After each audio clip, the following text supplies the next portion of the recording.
Famille, partagez cette vidéo au maximum. Ils détestent les dirigeants maliens parce qu'ils ne veulent pas entendre ces vérités. Écoutez attentivement le discours d'Abdoulaye Diop prononcé il y a seulement 30 minutes. Je ne veux pas aller dans mille chemins. Nous-mêmes, au Mali, après le coup d'État, on a été approché par un pays dont je vais taire le nom ici, mais si on insiste, je peux le dire aussi, je n'ai pas peur, pour nous dire, écoutez, de combien de mois de transition vous avez besoin pour qu'on dise à la CEDEAO de vous foutre la paix? Avez-vous suivi? Selon vous, c'est qui? Non, continuons, c'est très intéressant. Contre une orientation qu'on nous voulait, qu'on n'a pas voulu prise, qu'on n'a pas voulu prendre, jusqu'à présent, on est en train de payer le prix. L'Afrique a délégué sa responsabilité aux Nations Unies, qui a des limites institutionnelles pour nous aider. Et on n'est pas venu. Comment vous pensez que les populations maliennes, 10 ans, ont été tuées, massacrées par dizaines, par centaines, par milliers? On ne voit personne. Et subitement, il y a un chef d'État qui est entre les mains des gens, on trouve les moyens. La vie humaine, c'est quoi? Ça aussi, on peut se poser ce type de questions, quelle que soit l'importance d'un chef d'État. Est-ce que ces populations qui ont été tuées méritaient d'être tuées ou leur vie humaine ne vaut rien? Et ça, on voit ça aujourd'hui encore. La vie humaine en Ukraine n'est pas la vie humaine au Sahel.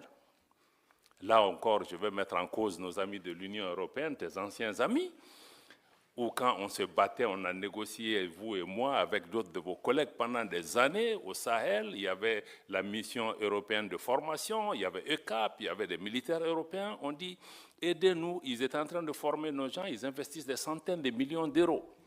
Voilà ce que nous voulons, c'est train and équipe, former et équiper les gens.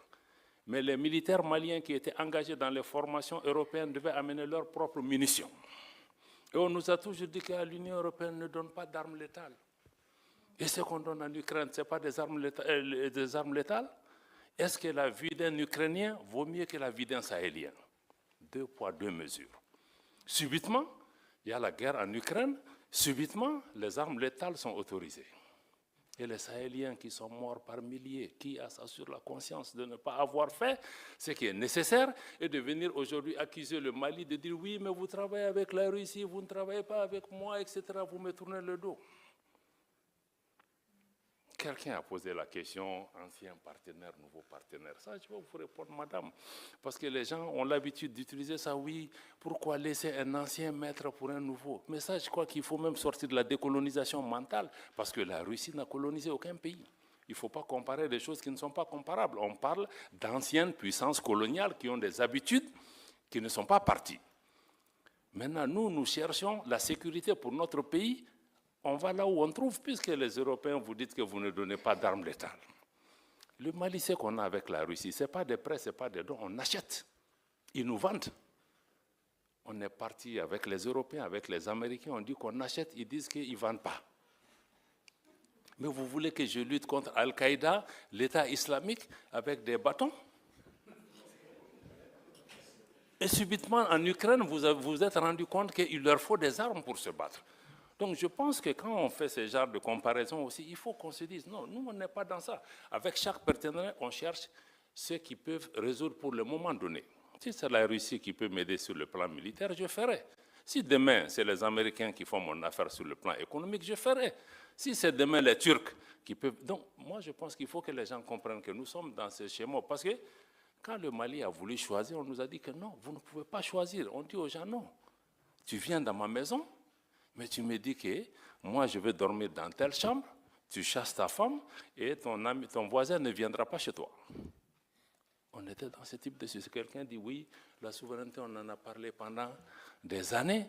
Ce n'est pas un concept nouveau. Mais ce n'est pas un concept nouveau parce que l'Afrique francophone n'a pas grandi, elle est restée adolescente. Elle n'a jamais été décolonisée. Pourquoi on a 6 coups d'État dans des pays francophones et pas dans des pays anglophones? Ça, ce sont des questions de fond qu'on doit répondre.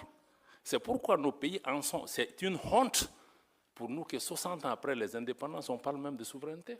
Parce qu'on ne l'a pas. Ni monétaire, ni économique, ni politique. Donc je crois que ça, il faut vraiment intégrer ces éléments dans l'élément. Je crois que tu as parlé aussi de crédibilité, c'est ça. Quand on dit au pays démocratie, ceci, mais nous voulons tous la démocratie. Le Mali a été un modèle de démocratie avant de tomber là où nous sommes tombés. Mais il faut aussi regarder les choses dans l'ordre. Mais vous disiez, bon, les pays où il y a eu le coup d'État, on parle de qui? On parle du Niger, du Mali et du Burkina comme s'il y a eu des coups d'État que chez nous. Mais les autres là, il s'est passé quoi? Pourquoi personne ne s'interroge? Pourquoi personne ne s'interroge l'absence d'élection en Ukraine? Pourquoi? Grande question encore. 2 poids, 2 mesures. Donc je vais revenir un peu, tu as raison, l'industrialisation, la transformation, c'est la clé. Même nous, tout ce qu'on est en train de faire sur la sécurité, ça sera nul si on ne répond pas aux attentes de cette jeunesse, les emplois, les transformations qu'il faut. Je n'ai pas le temps de développer par rapport à ça. Aurélien l'a dit, si on veut parler encore de double standard, je l'ai dit encore au déjeuner avec les gens, j'ai dit, mais on a des organisations où, quand les chefs d'État sont assis, on ne leur dit rien. Ils font tout ce qu'ils veulent. Mais quand il y a un nouveau qui a fait un coup d'État, on s'abat sur lui avec toutes les armes.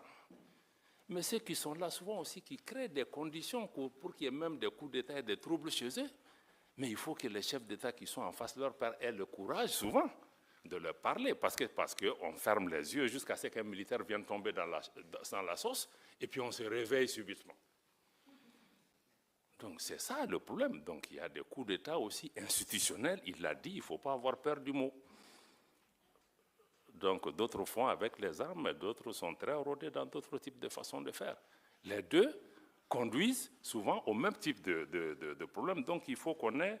La famille, y a-t-il une chose à ajouter? Devrions-nous faire une analyse parce que je trouve qu'il a tout dit.